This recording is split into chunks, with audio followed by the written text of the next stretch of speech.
आप रोज भिक्षा लेने के लिए जाते थे।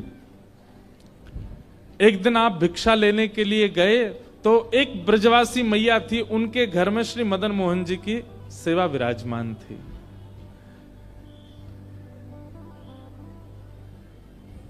आप रोज मैया के यहां जब भिक्षा लेने जाते तो जब किवाड़ खुलती थी तो आप बाहर से ही दर्शन करते थे, भीतर छोटे से मदन मोहन जी विराज रहे हैं।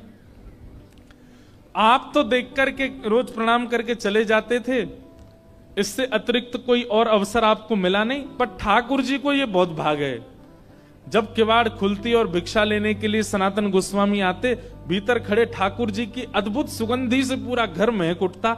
माता जी भिक्षा देके जब घर में आती भीतर तो मन में सोचती कोई इत्र की शीशी फैल गई है, कोई ने अगरबत्ती जला दी है, इतनी सुगंधी कहां से आवे। वास्तव में ठाकुर जी जब अपनी अत्यंत प्रसन्नता प्रकट करते हैं ना तो वातावरण जो है वो अत्यंत सुखद हो जाता है। उसका स्पर्श, वातावरण की वायु का स्पर्श भी बहुत सुखद लगने लगता है। वातावरण में एक अद्भुत सी सुगंधी का अनुभव होने लगता है।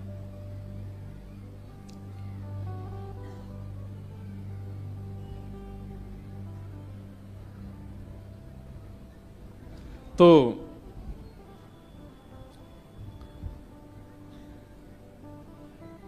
ठाकुर जी को भागे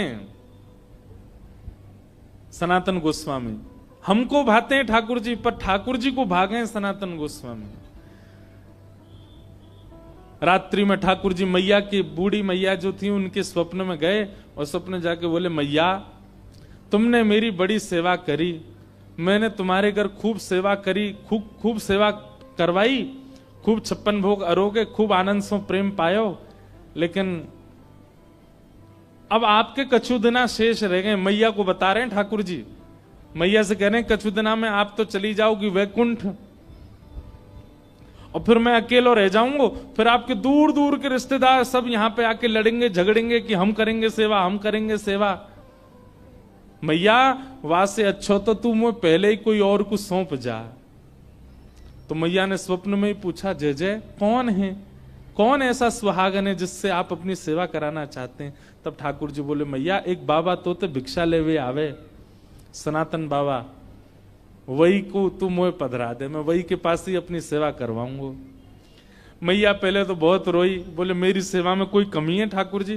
बोले कमी नहीं है मैया, तू बस कछु दिना की मेहमान हो रहे।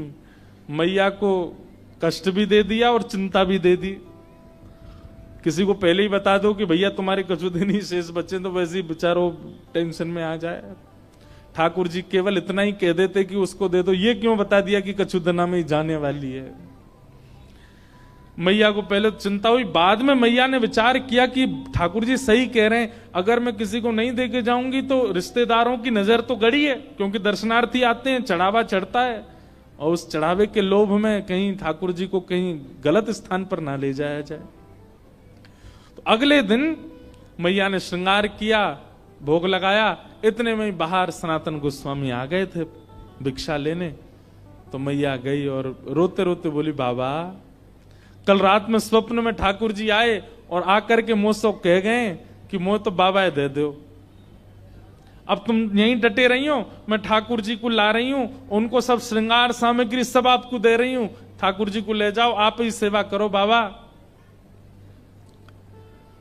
सनातन गोस्वामी बोले, मैया मैया रुको रुको रुको रुको, हमको श्रृंगार करना नहीं आता, हम केवल नाम जप करना जानते हैं, राधे कृष्ण कृष्ण कृष्ण राधे राधे, 20 घंटा यही करवाओ हमसे। अब किसी की रुचि नाम जप में होती है, किसी की रुचि सेवा में होती है, किसी की रुचि कथा में होती है, किसी की रुचि परिक्रमा में होती है, किसी की रुचि भोग में ही होती है।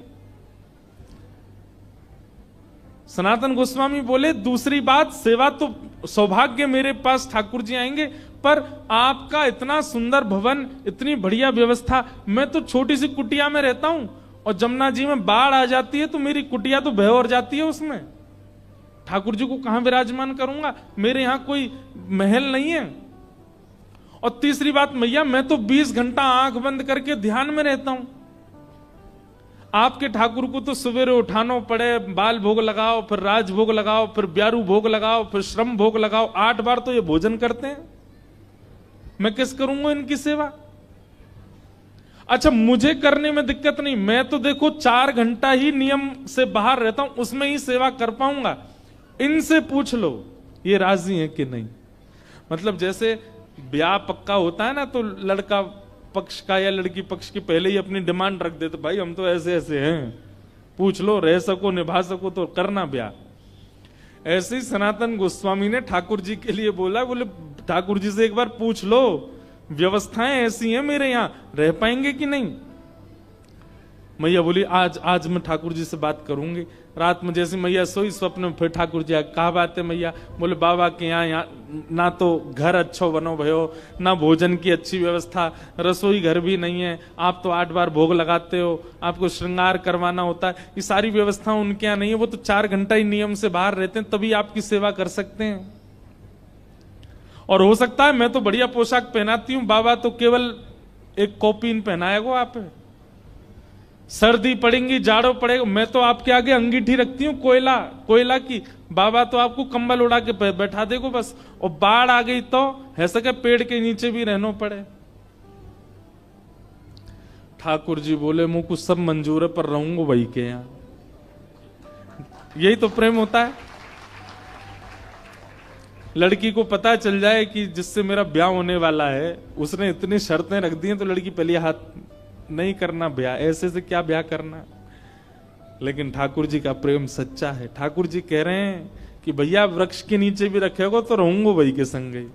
क्योंकि मैंने कल भी कहा था, ठाकुर जी व्यंजन के आदि नहीं रहते, ठाकुर जी तो व्यंजन बनावे वारे के आदि रहते हैं। सत्य बताएं, ठाकुर जी को मंदिर में बैठना, ठाकुर जी को घरों में बैठना, गाड़ियों में घूमना, बहुत विशिष्ट व्यवस्थाएं होना ठाकुर जी को प्रिय नहीं है। जो उनका प्रिय भक्त है बस वो पास रहे उनके, वो ज्यादा प्रिय है ठाकुर जी को। ठाकुर जी प्रेम के आदि। दूसरे दिन मैया के यहां जैसे सनातन गोस्वामी आए, मैया तो अपने ठाकुर जी गोद में लेके आई। बोले बाबा आपकी सारी शर्तें हमारे ठाकुर जी को मंजूर है, रहेंगे आपके पास से। बाबा बोले अच्छा लाओ दो। अब नेत्रों में आंसू भर रहे हैं कि बताओ मैं नहीं चाह रहा हूं, ठाकुर जी खुद आ रहे हैं मेरे पास। ये मेरे भजन का बल है। अपने हृदय से लगा करके श्री मदन मोहन लाल जी को लेकर के आए, नेत्रों से अविरल अश्रुधार गिरते जा रहे हैं। बोले ठाकुर जी झोंपड़ी से महलों में जाते हुए लोगों को देखा, पर महल से झोंपड़ी में आते पहली बार देख रहा हूं मैं। चौकी भी नहीं है एक बैठाने के लिए, नीचे फर्श पे ही गोबर का ऊंचा सा एक बना दिया चौकटा, उसी पे बैठा दिए ठाकुर जी। सनातन गोस्वामी के हाथ पैर कांप रहे हैं, कहीं ठाकुर जी को कोई दिक्कत नहीं हो जाए। जल की व्यवस्था कर दी। अब बोले अब क्या भोग लगाऊं, मुझे तो सब्जियां भी बनानी नहीं आती, मैं तो आटा लेके आता हूं, यमुना जल में माड़ करके मोटा सा आटा टिक्कड़ बना करके और रज में भीतर धर देता हूं, 2-2 दिन में उसी में से निकाल के पाता रहता हूं। इनका कैसे भोग लगाऊं मैं।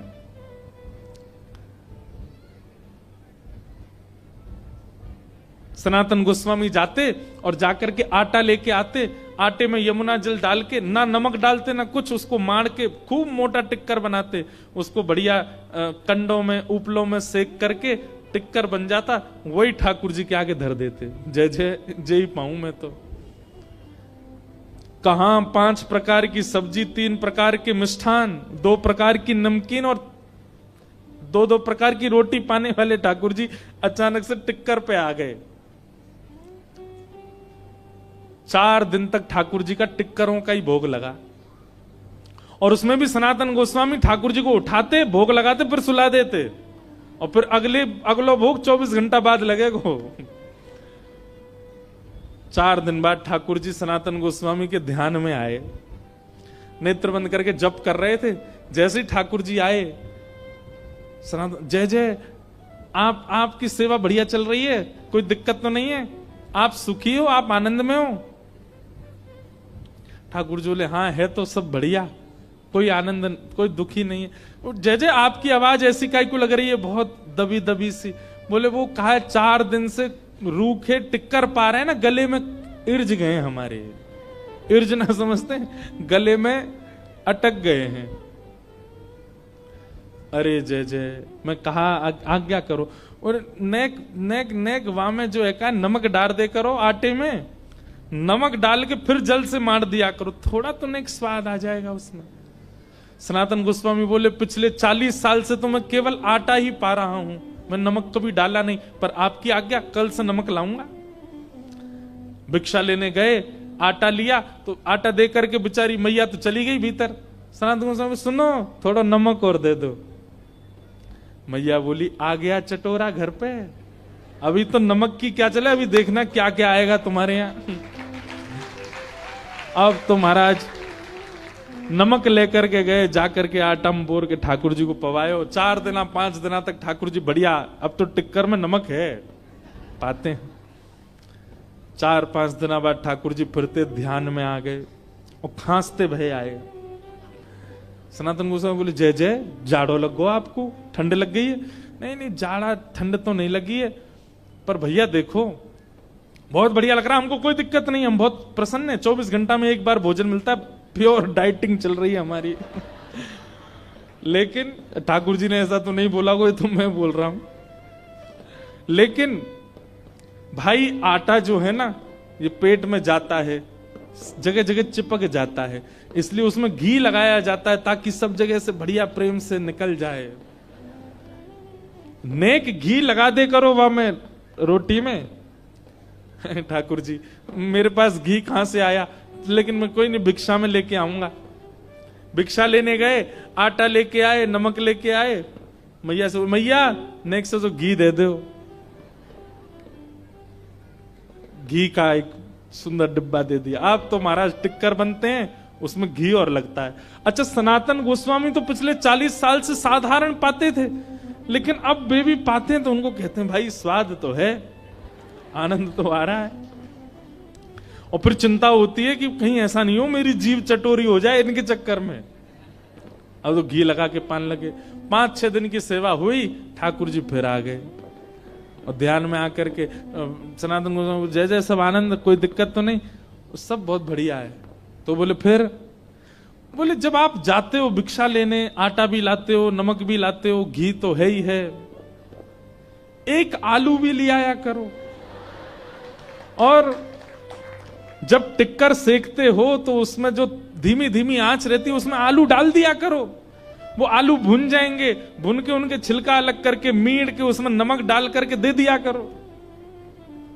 सनातन गोस्वामी बोले फिर 6 दिन बाद कहोगे नींबू भी ले आओ, फिर कहोगे चीनी भी ले आओ, फिर कहोगे मालपुआ बनाओ, अब कहोगे फिर रसगुल्ला बनाओ। ठाकुर जी आप चलो, आपको वापस मैं ही छोड़ के आऊं महलों में। और महाराज जैसे ही ठाकुर जी गोद में उठाए वापस ले जाने के लिए, प्रत्यक्ष श्याम सुंदर प्रकट हो गए और लिपट गए। और मदन मोहन जी प्रकट होकर के बोले मैं रूखी रोटी में ही राजी हूं, रहूंगा तुम्हारे पास से, जाऊंगा नहीं ऐसे, यहीं रहूंगा। आहा बिहरत निस दिन कुंज गलिन में, ब्रज जन मन सुख धाम, मदन मोहन को रूप निरख, सनातन बलि बलि जाए। ऐसे हमारे श्री मदन मोहन लाल, बोलो मदन मोहन लाल की। तो वृंदावन सप्त निधियों के दूसरे ठाकुर जी श्री मदन मोहन लाल जी ऐसे सनातन गोस्वामी के पास आए। इसके बाद मुगलों का बहुत आक्रमण चल रहा था, उसमें भी औरंगजेब ये क्या करते थे कि ये मंदिरों में जाके मंदिर तोड़वा देते थे और फिर मूर्तियों को खंडित कर देते थे, जिसके कारण कई ठाकुरों ने ब्रज से राजस्थान पलायन किया। गोविंद देव जी प्रस्थान कर गए, जयपुर में विराजमान हो गए। गोविंद देव जी के मंदिर की 3 मंजिलें तो गिरवाई दी थी औरंगजेब ने। तो गोविंद देव जी को ले जा करके जयपुर के राजा ने कहा कि हम यहां सुरक्षा देंगे, आप ठाकुर जी को ले आओ। तब फिर सनातन गोस्वामी ने पत्र लिखा, बोले भैया हमारे ठाकुर श्री मदन मोहन जी हैं और इनकी भी बड़ी ख्याति है, सब मथुरावासी ब्रजवासी दर्शन करने आते हैं, इनका भी स्थान वहीं हो। तब सनातन गोस्वामी जी भी इनके शिष्य या सनातन गोस्वामी वो लेकर के ठाकुर जी को मथुरा गए, जयपुर गए और श्री मदन मोहन लाल जी जयपुर में विराजे। अब जयपुर के राजा जो थे वो गोविंद देव जी की सेवा करते थे और गोविंद देव जी की सेवा के बाद फिर श्री मदन मोहन जी की सेवा करते थे। जयपुर में 3 ठाकुर विराजते हैं वृंदावन के, मदन मोहन, गोविंद देव और गोपीनाथ। तो राजा की एक पुत्री थी, उसका विवाह हुआ, बड़े धूमधाम से विवाह हुआ। राजस्थान में करौली एक जगह, वहां पर उसका विवाह हुआ। विवाह में पिता ने अपनी पुत्री से कहा, बेटी देख मैंने तेरे लिए सब व्यवस्था की, इतनी पालकियां जा रही, इतना सोना जा रहा है, इतने जवाहरात जा रहे हैं, तेरे लिए कोई दिक्कत नहीं छोड़ी। एक राजकुमार से तेरा ब्याह निश्चित किया, और कुछ तेरे मन में हो तो तू मुझे बोल, मैं तेरे को दूंगा। तो उस बेटी ने कहा, पिताजी पक्का दोगे? बोले हाँ। बोले आप तो प्यारे गोविंद देव की सेवा करते हो, ये जो दूसरे ठाकुर श्री मदन मोहन है इनको मुझे दे दो, मैं इनको करौली ले जाऊं और वहां इनकी सेवा करूं। तो महाराज बेटी की बात सुनकर के पिता इतने व्याकुल हो गए कि अपनी पुत्री के चरण पकड़ लिए कि लाली तू कहे तो जयपुर का पूरा घराना तेरे नाम कर दूंगा, लेकिन तू ठाकुर जी को मत लेके जा मुझसे। ये कृपा करके ठाकुर जयपुर में विराजे, वृंदावन में प्रगटे ठाकुर जी जयपुर आए हैं, इनको लेके मत जा। बेटी बोली और मुझे कुछ नहीं चाहिए पिताजी, बाकी सारी संपत्ति आप रख लो, लेकिन मदन मोहन लाल जी को मुझे दे दो। यहां बेटी की हट हो रही है कि मुझे दे दो, पिता लड़ रहे हैं कि नहीं। सबने आके समझाया, बोले आपके पास गोविंद देव जी हैं ना, आप उनकी सेवा में हो, बिटिया कह रही है तो श्री मदन मोहन जी उसके साथ चले। बोले नहीं, मैं तो दोनों की सेवा करूंगा। लेकिन जब पुत्री का हट अधिक होने लगा तो फिर राजा ने एक नियम बना दिया। बोले ठीक है, एक काम करते हैं। बोले क्या?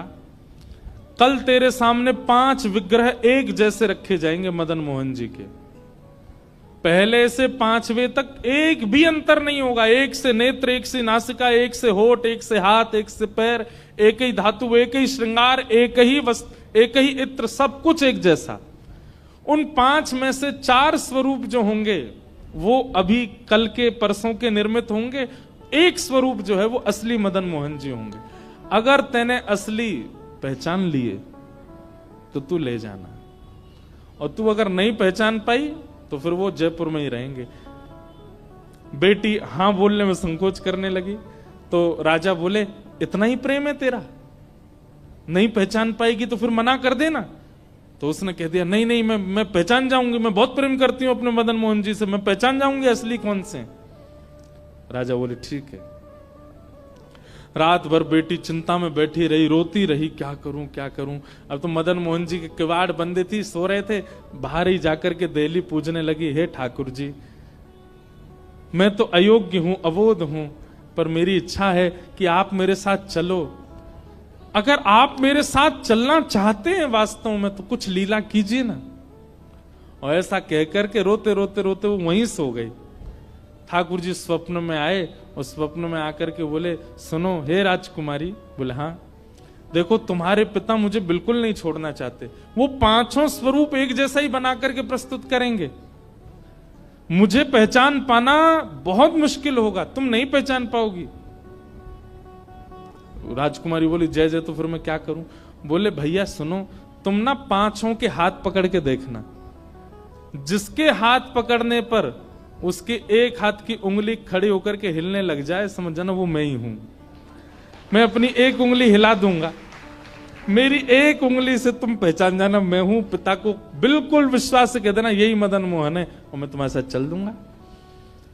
वो तो नाचने लगी रात में, जय हो मेरे मदन मोहन लाल, अब तो कल मैं आनंद से, आप बस उंगली हिला देना अपनी। राजा ने कोई कसर नहीं छोड़ी, एक एक अंग बिल्कुल मदन मोहन जी जैसा निर्माण करवाया और 5 ठाकुर विराजमान कर दिए और अपनी पुत्री को सामने खड़ा किया। जयपुर के राजघराने के सब लोग खड़े हैं, बड़े बड़े लोग, देखने के लिए कि आज पता चले मदन मोहन जी जाएंगे कि नहीं।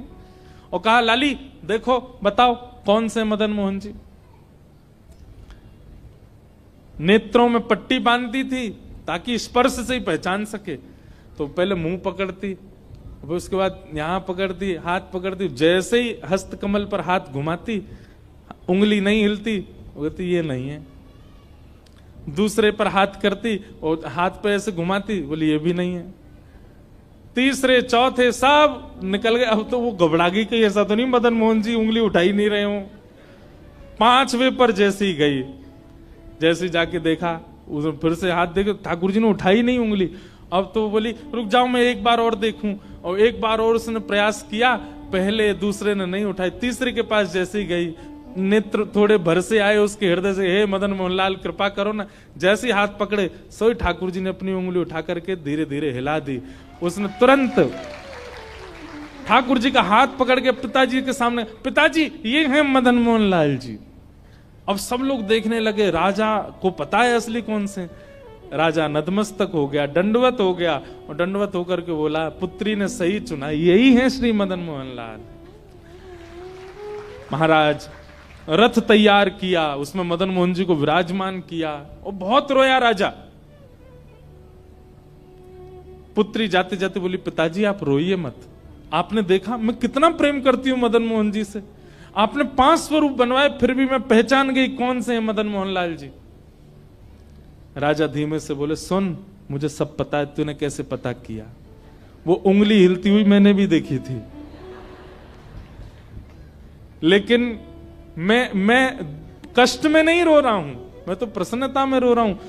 तू ले जाना चाहती तो मैं कभी नहीं भेजता, पर ठाकुर स्वयं जाना चाहते हैं इसलिए मैं भेजूंगा।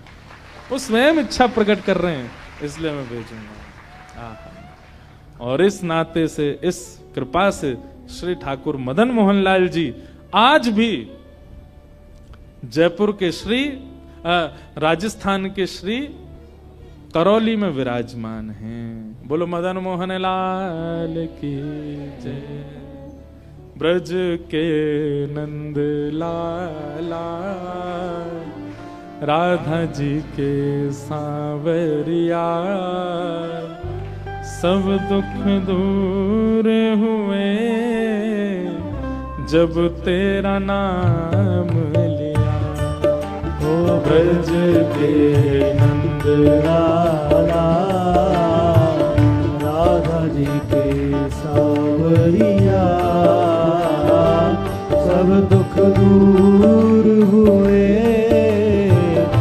जब तेरा नाम लिया। ओ ब्रज के नंद लाला, राधा जी के सांवरिया, सब दुख दूर हुए जब तेरा नाम लिया। ब्रज के नंद लाला, राधा जी के सांवरिया, सब दुख दूर हुए जब तेरा नाम। श्री राधा रमण लाल की।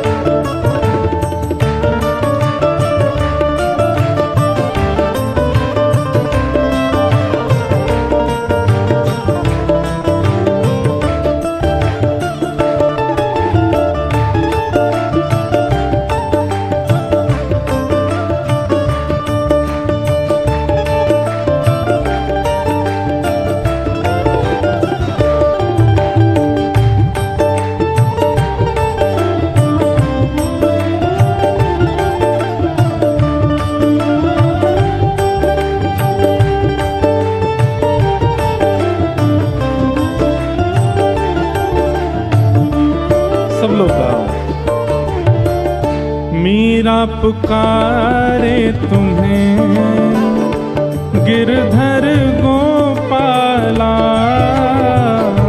मीरा पुकारे तुम्हें गिरधर गोपाला, मीरा पुकारे तुम्हें गिरधर गोपाला, पुकारे तुम्हें गिरधर गोपाला, ढल गया अमृत में विष का भरा प्याला।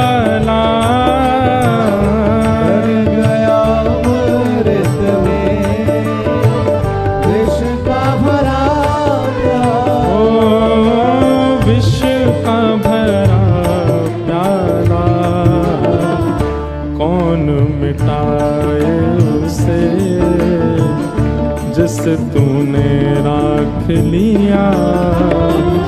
सब दुख दूर हुए जब तेरा नाम लिया।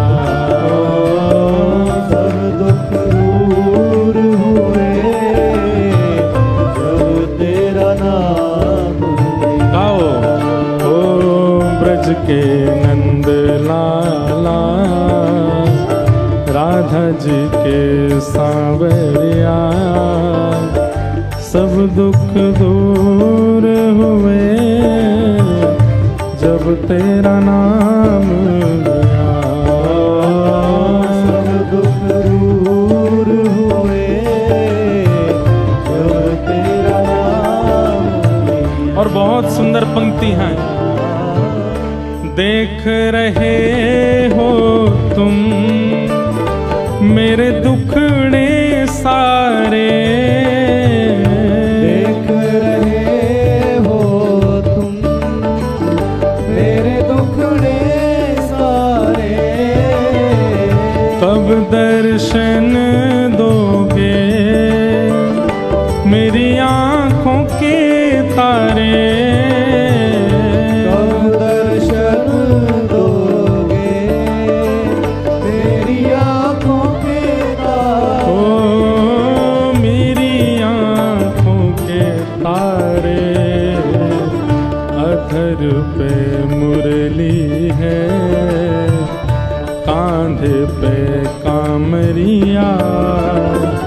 सब दुख दूर हुए जब तेरा नाम लिया।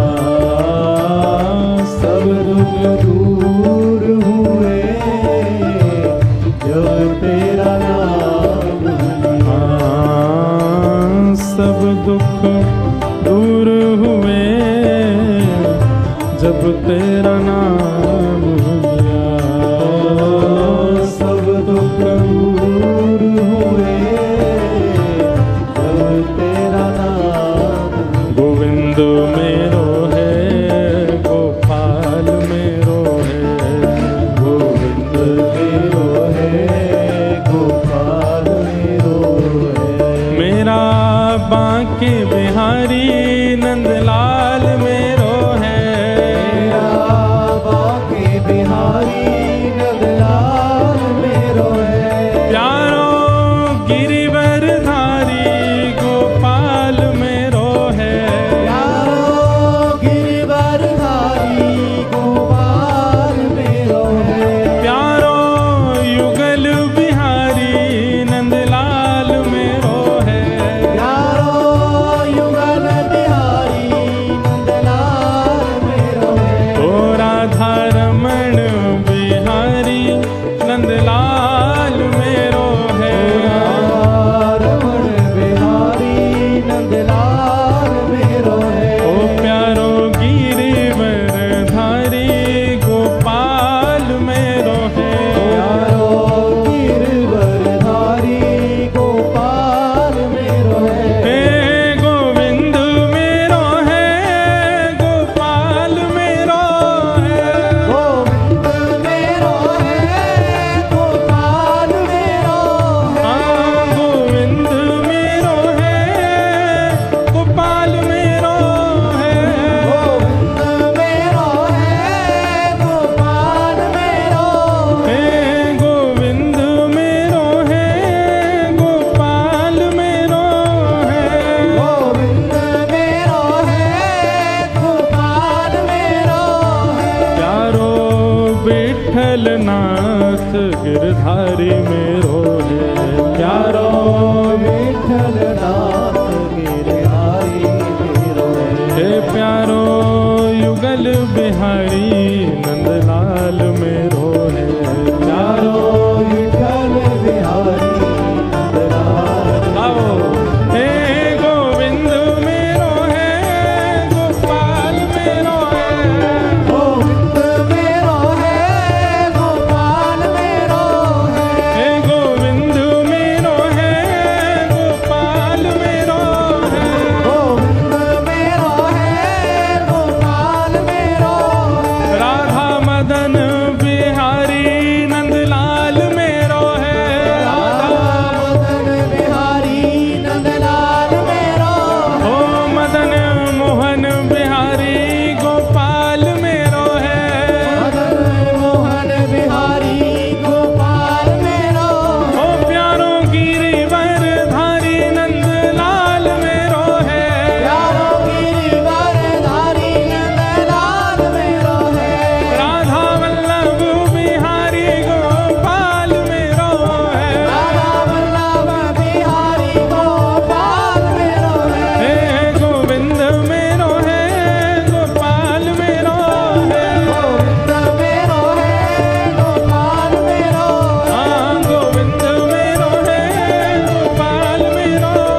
ऐसे प्यारे श्री मदन मोहन लाल जी करौली राजस्थान में विराजमान हुए और फिर राजस्थान में जाकर के प्यारे मदन मोहन लाल जी ने अपने अनेक, ये ऐसे अद्भुत ठाकुर हमारे ब्रज के। देखो 9 तो बज गए, पर आज कथा लेट शुरू हुई है तो न एक देर और बैठो, और कल सुबह जल्दी भी करनी है। हमको क्या है ना, वैसे तुम मेरा ऐसा समय की पाबंदी वाला नहीं हूं मैं, पर जब लोग उठते दिखते हैं तो मुझे लगती है अच्छा तो अब पूरी करनी है। और आगे वाले तो बेचारे बैठे रहते हैं, पीछे वाले धीमे धीमे उठते हैं। तो अब होगा, सबको यूं रहती है घर जाना है, भोजन बनाना है, महाराज जी का क्या है।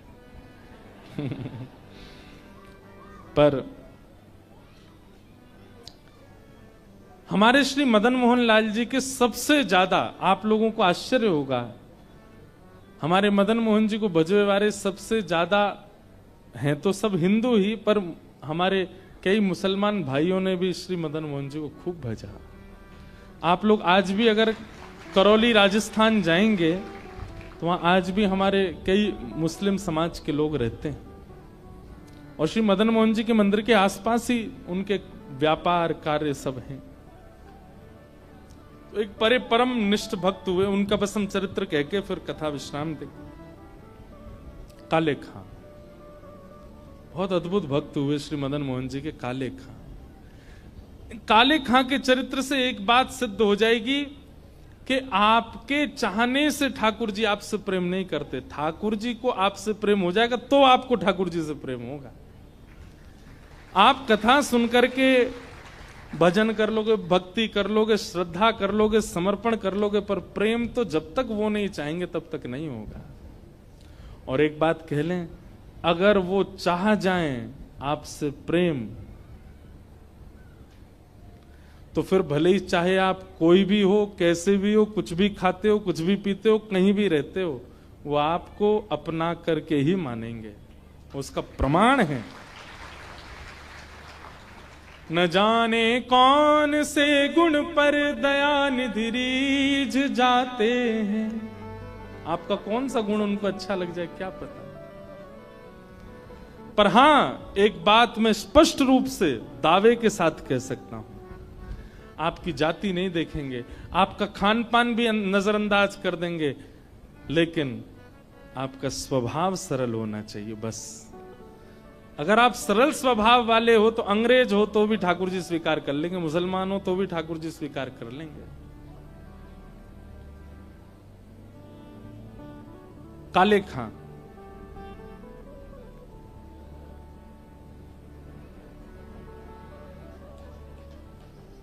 काले खां हमने भी पोज ही दिया, मैंने लोग खींचो। तो वो अचानक से आए ना, मैंने कहा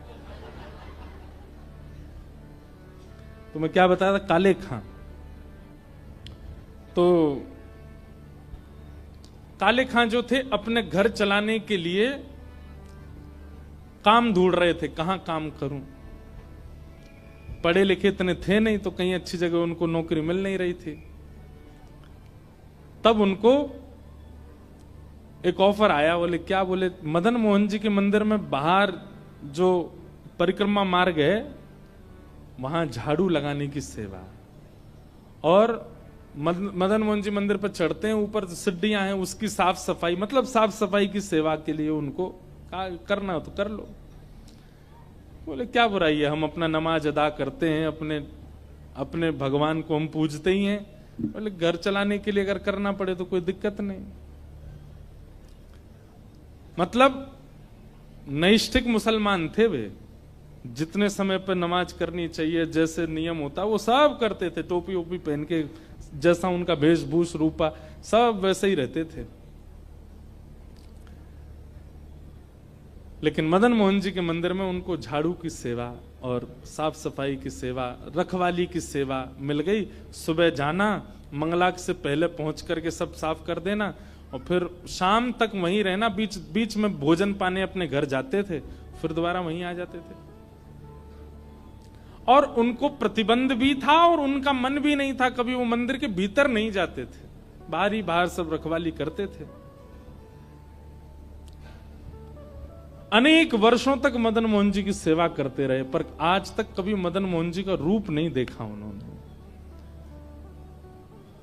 पुजारियों से और भी सब लोग जो मंदिर में थे, सबसे उनकी अच्छी बातचीत होती थी, पर ठाकुर जी को बस ऐसे ही अपने ठाकुर के प्रति उनकी श्रद्धा थी। लेकिन ठाकुर जी को वो भा गए, क्योंकि हृदय बहुत सरल है, हृदय निर्मल है, हृदय बहुत पवित्र है, भले ही कैसा भी है पर पवित्र हृदय वाला। और एक दिन राजभोग आरती हो रही थी श्री मदन मोहन लाल जी की, और वहां भीड़ में कुछ लोग सीढ़ियों पर खड़े थे, उनमें कुछ कहा सुनी हो गई, तो उनकी कहा सुनी हुई तो ये वहीं खड़े थे। उनको संभालने के लिए, उनको दूर करने के लिए एक सीढ़ी चढ़ के उनको अलग कर रहे थे, और ये कुछ संभाल रहे थे व्यवस्था। और व्यवस्था, अरे भाई ऐसे नहीं करो, देखो तो आरती हो रही है, ऐसे मत करो, और देखो देखो आरती हो रही है, ऐसे कह के जैसे इन्होंने सामने पहली बार आज श्री मदन मोहन जी को देखा।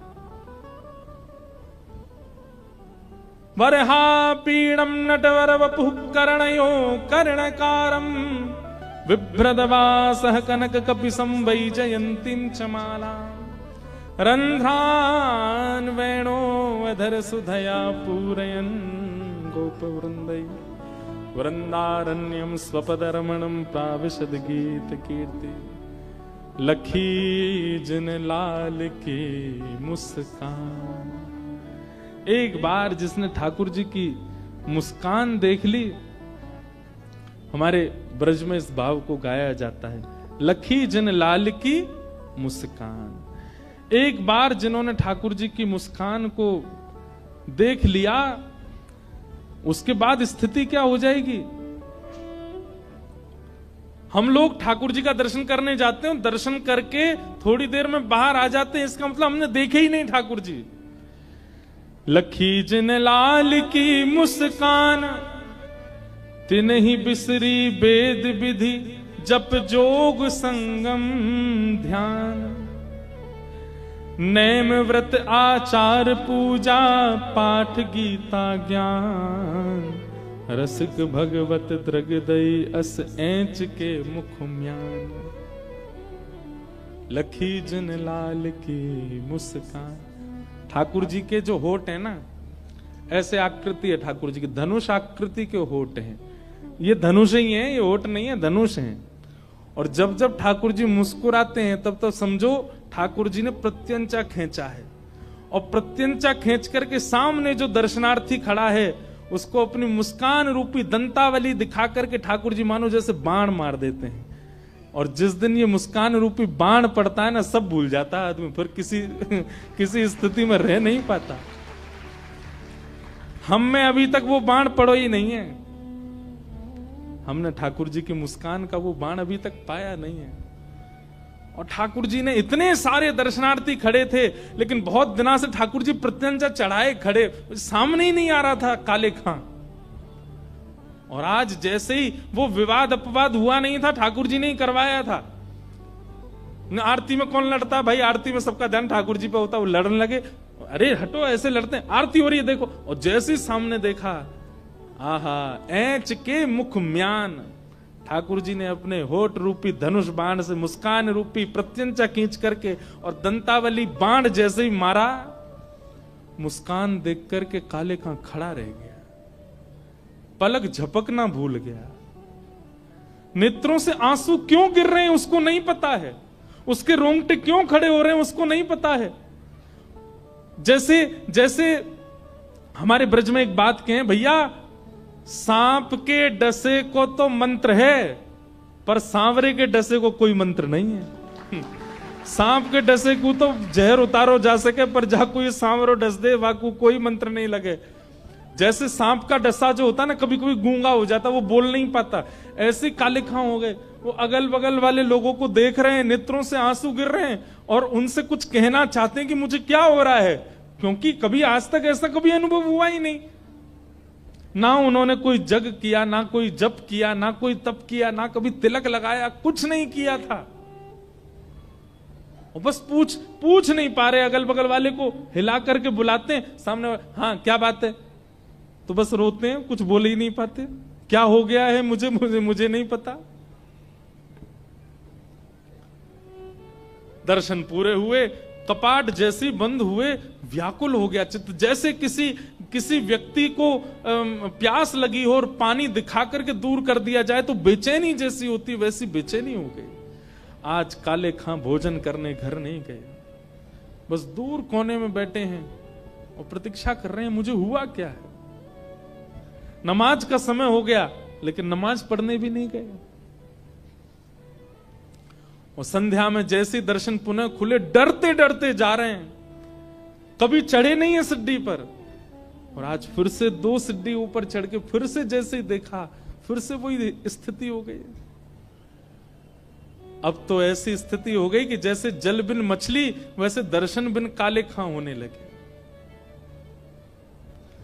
शाम को दर्शन पूरे हो जाते हैं तो काले खां अपने घर की ओर एक एक पग बढ़ाता है, उसको इतना भारी लगता है, सूर्य से प्रार्थना करता है जल्दी प्रकट हो जाओ ना, मैं सुबह फिर आऊं, फिर मदन मोहन को देखूं। अरे पागल, अरे पगला काले खां, तेने 30 साल निकाल दिए सेवा में, कभी देखा क्यों नहीं इनको। ऐसी स्थिति काले खां की हो गई। लेकिन भैया, एक तो इत्र की सुगंधी और दूसरा प्रेम, ये छुपाए नहीं छुपते, ये प्रकट हो ही जाते। आपकी चाल ढाल और मुख की आकृति से लोगों को पता चलने लगता है कि ये प्रेमी हो गया है। आप कहोगे मैंने तो किसी से कहा नहीं, ये फैल कैसे रही है बात। इत्र की सुगंधी को चाहे तुम कितनी सॉल ढक लेना ऊपर, कितनी रजाइयां डाल लेना, वो निकल ही आती है बाहर। ऐसी प्रेम है, उसको कितना भी ढकने का प्रयास करो वो दिख ही जाता है। काले खां का प्रेम अब पता लगने लगा। क्यों? नमाज पढ़ने जाते नहीं है, अपने जो क्रम होते हैं वो करते नहीं है, घर में भी कभी कुछ ऐसी वार्ता कभी कुछ करते नहीं पत्नी से, बस पूरे दिन मंदिर जाना। अब तो भोजन बंधवा के ले जाते हैं, वहीं पाते हैं, आते ही नहीं दोपहर में घर। सब जगह से मन हटने लगा काले खां का। धीमे धीमे पत्नी को पता लगा कि ये हो क्या रहा है। उसको पहले तो लगा कोई और इनको मिल गई है, पर उसको क्या पता मिल नहीं गई है, मिल गया है, श्याम सुंदर मिल गया है। पीछा करने लगी, पीछे से जाके देखती है किससे मिलने जाते मैं देखूं तो। या आप शाम को घर भी नहीं आते तो रात में भी आते हैं, आके बिना बात किए सो जाते। सुबह और तो जल्दी उठते थे, अब तो बिल्कुल रात में, आधी रात में ही भाग जाते हैं। कहां क्या है, सब जगह देख लिया लेकिन पत्नी को कुछ नहीं मिला। हाँ, एक अंतर दिखा, क्या कि जब आरती होती है तो सबसे पीछे नीचे वाली सीढ़ी पर खड़े होकर के काले खां भी दर्शन करता है। पत्नी ने एक दिन पूछा, आजकल नमाज पढ़ने नहीं जाते आप? समय कहां है मेरे पास में, मैं वहीं कर लेता हूं अपना। वो नहीं, समय तो निकाला जाता है। और दूसरी बात, मैंने कल देखा था, मैं आई थी मंदिर किसी काम से, तो मैंने देखा था तुम वहां आरती में दर्शन कर रहे थे। ये हमारे भगवान नहीं है, इनका दर्शन क्यों करते हो? हमारे भगवान है, उनके पास जाया करो, मस्जिद में जाया करो, आदि आदि ये सब किया करो, यहां सब क्या कर रहे हो? काले खां ने बात को टाल दिया, हाँ छोड़ दूंगा, वो तो दर्शन नहीं कुछ था इसलिए देख रहा था। लेकिन पत्नी को शक हुआ और वो उसने 2-4 बार देखा तो काले खां दर्शन करते ही मिले। आज पत्नी गुस्सा बैठी थी घर पर, जैसे काले खां लौट करके आए, क्या बात है, गुस्सा क्यों? बोले तुमको पता है हमारे विवाह को 15 वर्ष हो गया और आज तक बालक का जन्म नहीं हुआ है।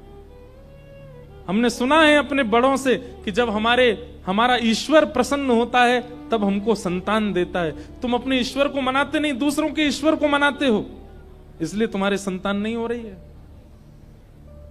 मैं कारण नहीं हूं, तुम कारण हो।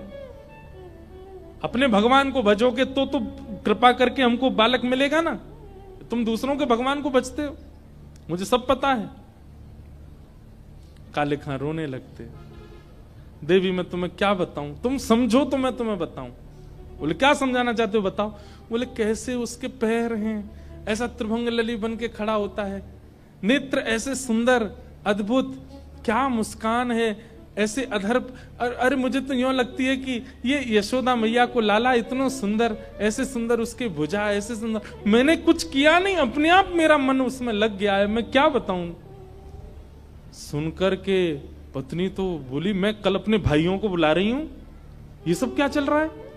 तुम तो पूर्ण रूपेण बिल्कुल धर्म परिवर्तन की स्थिति में आ गए हो, तुम उन्हीं के होने वाले हो।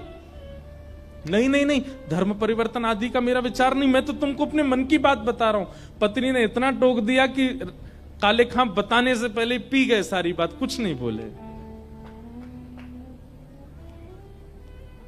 पत्नी अब रोज टोकती है, समय से नहीं आते, भोजन नहीं करते, यानी इतने परेशान हो गए काले खां। काले खां बोले, तुझे क्या चाहिए? बोले, तुम अपने भगवान को भजा करो ताकि वो प्रसन्न होकर के हमको बालक दें। काले खां आज मंदिर गए और मदन मोहन जी से बोले, इतने वर्षों से मैं आपकी सेवा कर रहा हूं, कुछ मांगा नहीं नाथ, अपने लिए नहीं चाहता, पर ये मेरे रिश्तेदार नातेदार, मेरी पत्नी का मुख बंद हो जाए, उसके लिए एक बालक कृपा करके मुझे दे दो।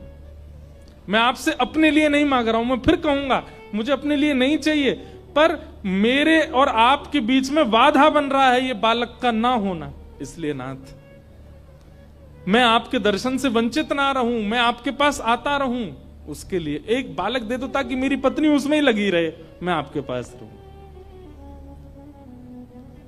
और ठाकुर जी ने ऐसी सुनी, उसी सप्ताह में पत्नी को गर्व हो गया। अब तो पत्नी ने अपने जैसे काले खां को बताया कि आज मुझे पीड़ा हुई, वैद्य ने बताया है गर्भ में बालक है। काले खां की तो छाती चौड़ गई, तुम बहुत टोकती थी कि ये क्या देंगे, ये क्या देंगे, उन्हीं से बोला था मैंने, मदन मोहन जी ने कृपा करके दिया ये, अब मुझे टोकना नहीं, रोकना नहीं, और किसी रिश्तेदार को बोलने की जरूरत नहीं, मैं जैसे रह रहा हूं मुझे करने दो। काले खां तो रोज जाते हैं और रोज अब तो मदन मोहन जी के और पास रहने लगे। क्यों? आपने कृपा करके मेरी पत्नी का मुख बंद करवा दिया, अब मैं बहुत खुश हूं, आपके मेरे बीच में कोई नहीं है। रोज दर्शन करते हैं ठाकुर जी का। बालक का जन्म हुआ, उसका नाम रखा जो भी था। धीमे धीमे बालक बड़ा हुआ, 8 वर्ष तक बहुत बढ़िया सब कुछ चलता रहा। मदन मोहन जी भी खूब प्रेम देते हैं, जो जो मांगता है रसखान वो हो जाता है। कभी रसखान के मन में होता है कि मैं प्रसाद पुजारी जी से तो मांग नहीं सकता, कोई दर्शनार्थी निकल रहा हो और ठाकुर जी ऐसी कोई कृपा करना उसके हाथ से प्रसाद गिर जाए, और वो नीचे जब गिरे तो मैं कहूंगा अरे नीचे गिरा हुआ क्या लोगे, वो चला जाए, उसको बीन के मैं पालूं। कभी आपकी इत्र की प्रसादी मिल जाए, कभी कुछ, इस प्रकार से वो भावना करता और ठाकुर जी कैसे ना कैसे पूरी कर देते काले खां की। लेकिन ठाकुर जी का नियम है, बहुत दिनों तक सब अनुकूल अनुकूल चलने देते नहीं है। बिना कौतुक किए, बिना खेल किए तो इनका मन नहीं लगता। और एक दिन ठाकुर जी ने खेल किया। क्या खेल किया? इनका बेटा 8 वर्ष का था, वो यमुना जी के तट पर खेल रहा था, नदी के तट पर खेल रहा था अपने मित्रों के साथ। तभी एक काले नाग ने उसको डस दिया और नीला पड़ गया और उसकी मृत्यु हो गई, बेटे की मृत्यु हो गई। बच्चे दौड़े दौड़े उसकी पत्नी को बुला करके लाए, तुम्हारे बेटे को काले सांप ने डस दिया। वो बालक को लेकर के ओझा के पास गई, झाड़ा करने वालों के पास गई, सबने उसको मृतक घोषित कर दिया। किसी बालक से कहा था इसके पिता को बुला के लाओ, मदन मोहन मंदिर में सेवा करते हैं, वो उनसे कह के आओ कि बालक को ऐसे ऐसे विष लगा है। बालक जब बताने आया तब ये आरती दर्शन कर रहे थे मदन मोहन जी का। तभी एक बालक ने कहा, बोले अरे काले चाचा, आपके पुत्र को सांप ने काट लिया। वो समाचार सुनकर के काले खां देख रहे थे मदन मोहन जी को, समाचार सुना कि आपके पुत्र को काले सर्प ने डस दिया। आंखों से आंसू निकले और मुख पर बड़ी मुस्कान। बोले वाह कन्हैया, मैं इसी चीज से डर रहा था कि इतने दिन हो गए कोई कौतुक नहीं हो रहा मेरे साथ। मुझे क्या पता था कौतुक के रूप में इतनी बड़ी लीला कर दोगे आप, ये क्या कर दिया आपने। दर्शन करके और बालक को बोला तुम जाओ मैं आता हूं। बालक ने जाकर के उनकी पत्नी को बता दिया। बोले वो तो कह रहे हैं मैं आ रहा हूं थोड़ी देर में। बोले कैसा पिता है, अपने बालक की मृत्यु खबर सुनकर के भी अभी कहता है कि मैं आ रहा हूं। अपने मृतक बालक को लेकर के पत्नी मदन मोहन जी की दहली पे ही पहुंच गई और जाकर के उसको पटक दिया। काले खां ने कहा तुम यहां सब क्यों करने आई हो तमाशा, इसको ले जाओ घर पे, मैं आ रहा हूं ना। बोले तुम पिता हो सच में, तुम्हारे नेत्रों में अश्रु नहीं, तुम्हारे मन में कोई भाव नहीं, तुमको पता चला कि तुम्हारा बालक मर गया, तुम कहते हो मैं आ रहा हूं। ये दूसरों का भगवान तुमको इतना प्रिय लगने लगा कि इसके आगे अपने पुत्र की मृत्यु भी तुमको बेचैन नहीं करती है। और हां, तुमने ही कहा था ना कि ये मदन मोहन जी ने दिया है, ये बालक हमको मदन मोहन जी ने दिया है ना। मैं आज वचन देती हूं अपने बालक सहित तुम्हारे साथ इनकी भक्ति करूंगी, अगर मेरा बालक इन्होंने जीवित कर दिया तो। अगर इन्होंने दिया है तो जीवित करे। ताली क्यों बजाई आपने, अभी कुछ हुआ तो है नहीं। वो तो चुनौती दे रही है अपने पति को। आहा, काले खां तो अब भक्ति की परीक्षा हो रही है।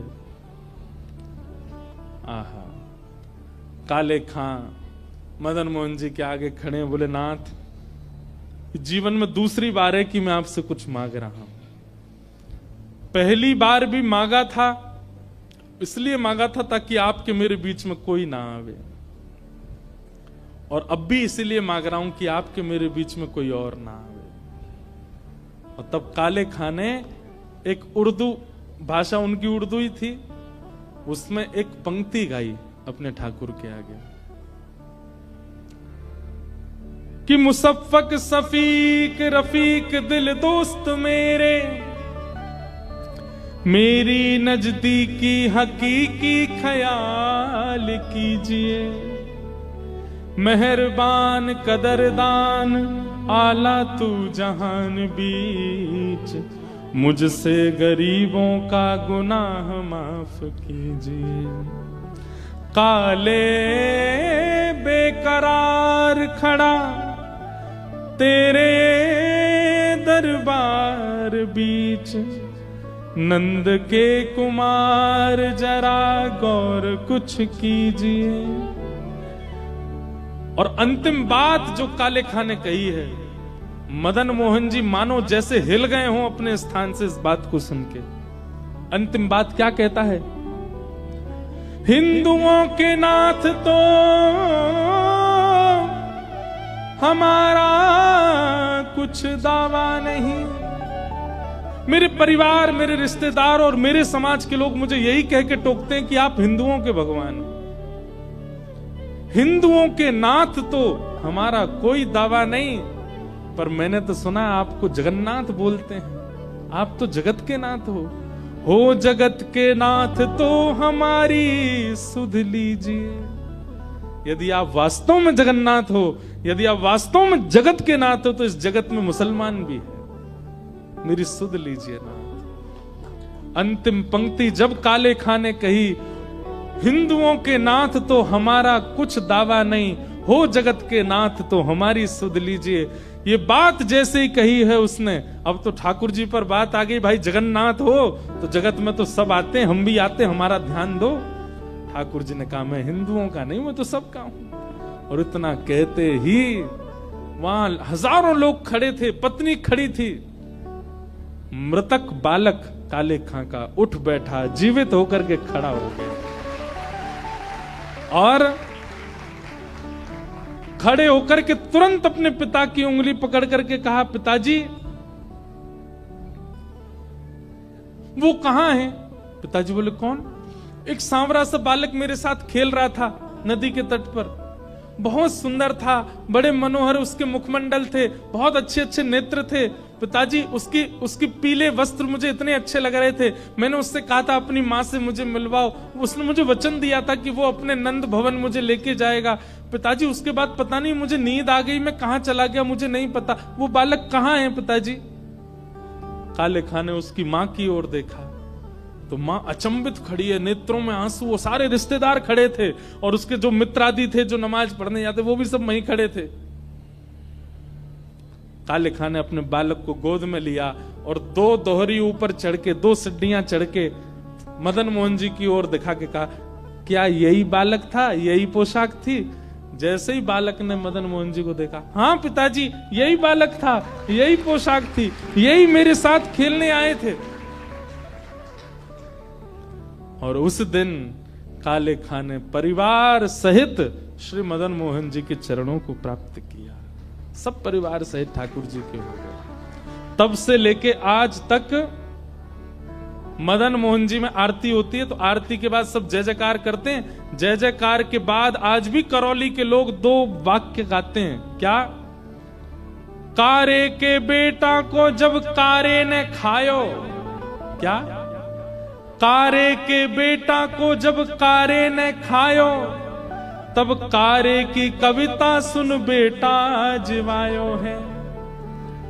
काले के बेटा को जब काले ने खाया, तब काले की कविता से उसके बेटे को जिवाने वाले, हे मदन मोहन लाल तुम्हारी जय हो, तुम्हारी जय हो, तुम्हारी जय हो। बोलो मदन मोहन लाल की जय। ऐसे प्यारे श्री मदन मोहन लाल जी हुए जिनकी कृपा से काले पर कृपा हुई और उनके लाला जीवित हुए।